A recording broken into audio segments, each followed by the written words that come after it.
Hier soir à Paris, à l'initiative du Ciné Club Afro, a eu lieu une projection du film Touki Bouki, un film culte du cinéma africain qui continue de fasciner plus de 50 ans après sa sortie.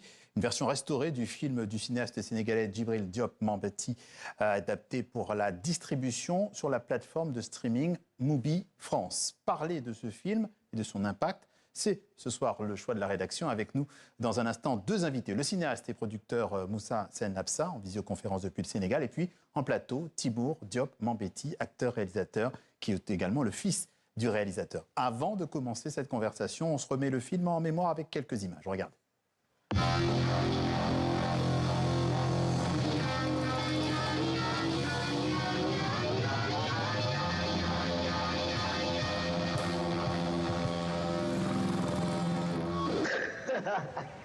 Mais am na benn gaal gi dem demain ñu résilé.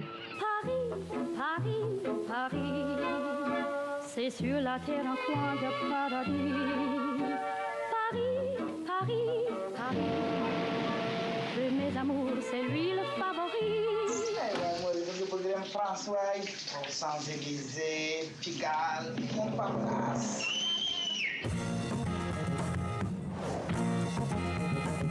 On peut visiter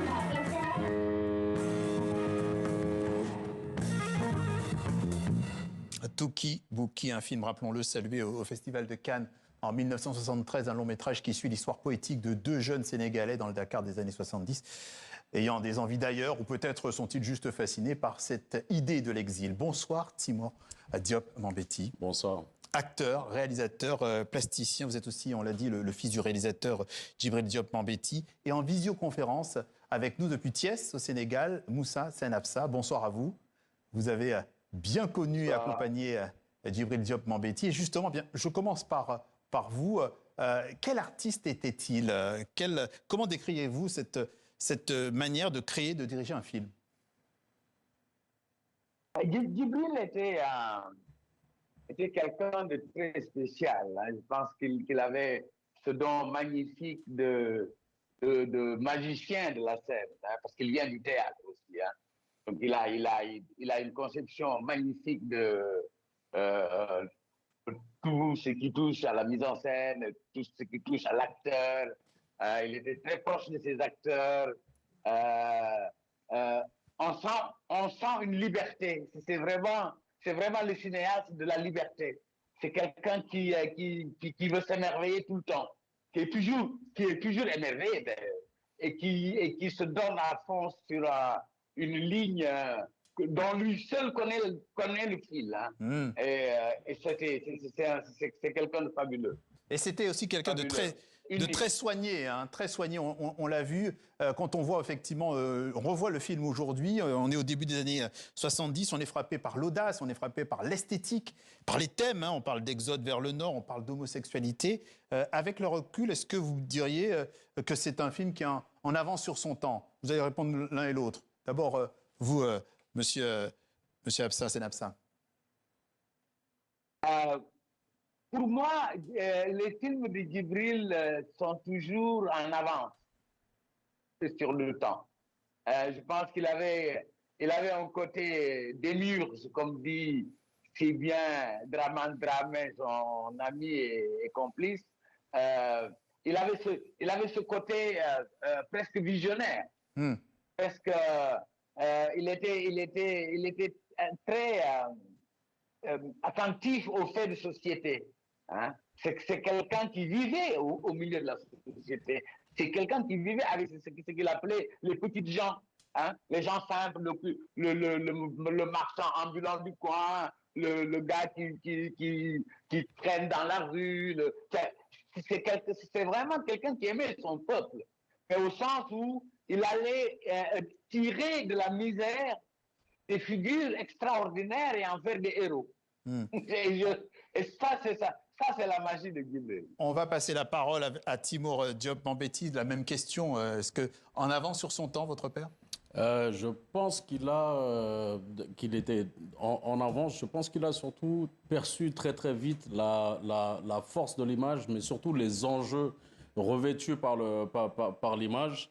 étant lui-même jeune, il a dû certainement être conscient de la force que les images produites ailleurs et projetées. Il y a une trentaine d'années quand il fait ce film. Il a pas encore 30 ans. Pas encore 30 ans. Pas encore 30 ans. Il a grandi aussi avec beaucoup d'images projetées sur lui, donc que ce soit à travers le cinéma, à travers des magazines, etc., à travers tout l'imaginaire construit autour de la musique, par exemple. Et je pense qu'il a très vite saisi les enjeux aussi pour un pays, pour une jeunesse, pour un peuple, pour une terre, de prendre les rênes de la fabrication de l'image.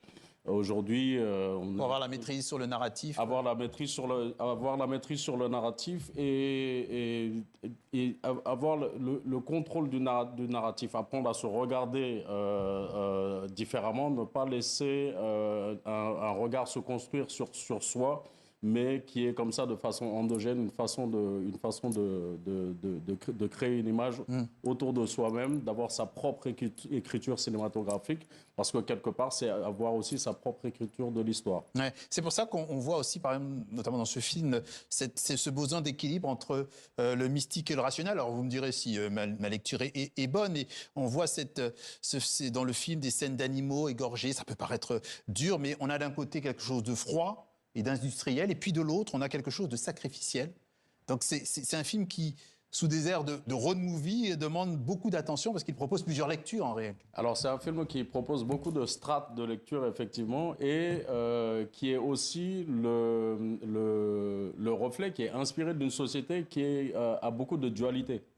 Et donc je pense qu'il y a une symbolique comme ça qui aussi reflète cette dualité, et les personnages, eux aussi, je pense que c'est pas pour rien qu'ils sont un couple, mais qu'en eux-mêmes aussi, chacun des personnages a une certaine dualité, et cette dualité continue jusqu'à aujourd'hui. Moussa Senabsa, je me retourne vers vous. D'un point de vue politique, le cinéma africain voit parfois ses films plus visibles dans les festivals internationaux que dans les premiers pays concernés. Est-ce que c'est un constat que vous partagez ? Oui, c'est un constat, mais en tout cas, en ce qui concerne le Sénégal, il y a un nouvel élan qui se dessine et qui veut justement reprendre les rênes et reconstruire le cinéma d'antan. Dakar avait plus de 30 salles de cinéma.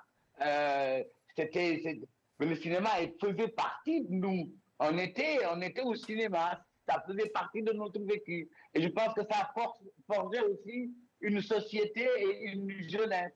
Donc, je pense que les autorités, en tout cas en ce moment, l'ont bien compris, et je pense qu'on est en train d'appliquer les choses pour qu'il y ait un véritable soutien à l'industrie, mais aussi aux salles de cinéma, à la formation.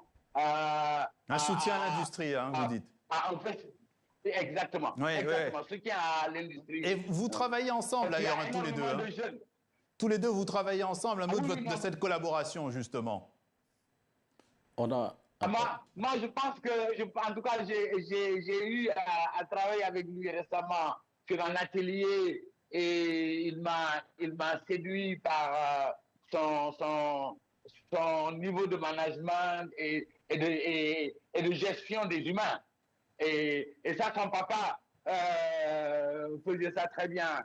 Il gérait l'humain, il s'occupait des humains. Et ça, je pense que c'est un bon tribut à Djibril. Timur Diop Mambéty, dites-nous ce que vous en pensez, vous aussi, parce qu'on n'a plus beaucoup de temps. Alors, on a collaboré récemment autour des ateliers Mambéty, qui est une résidence d'ateliers de cinéma. Et je m'étais emparé du thème de la responsabilité sociopolitique du narratif à travers le cinéma. Je pense que les auteurs et les réalisateurs ont conscience de plus en plus qu'ils sont en train de poser des petits bouts d'histoire du récit continental. Et je pense que de plus en plus, ils ont envie de vraiment puiser aussi dans la dignité, ne plus être dans un mimétisme, ne plus être dans un cinéma de parade, ne plus être dans un cinéma d'imitation, mais vraiment puiser dans ce qu'on est et se défaire aussi du pesant matérialisme du cinéma mondial et faire avec ce qu'on a. Et en ce sens, justement, que peut-on encore apprendre, au-delà de la nostalgie de ce film Touki Bouki, aux jeunes réalisateurs africains aujourd'hui? Touki Bouki, c'est une déclaration d'indépendance. Ouais. Et c'est une déclaration d'indépendance et je pense que c'est une ode à l'audace et c'est une exhortation pour que chacun fasse sa propre déclaration d'indépendance aussi. Ouais. Il ne faut pas être pris par la main, il ne faut pas être un bébé du cinéma, il faut amener sa proposition. Touki Bouki, une œuvre qui continue de voyager, de toucher de nouveaux publics. Une version restaurée du film est disponible sur la plateforme Mubi France. Merci à vous deux pour cet éclairage sur l'héritage de Djibril Diop Mambéty. Merci d'être passé par notre journal Afrique sur TV5 Monde. Merci à tous les deux.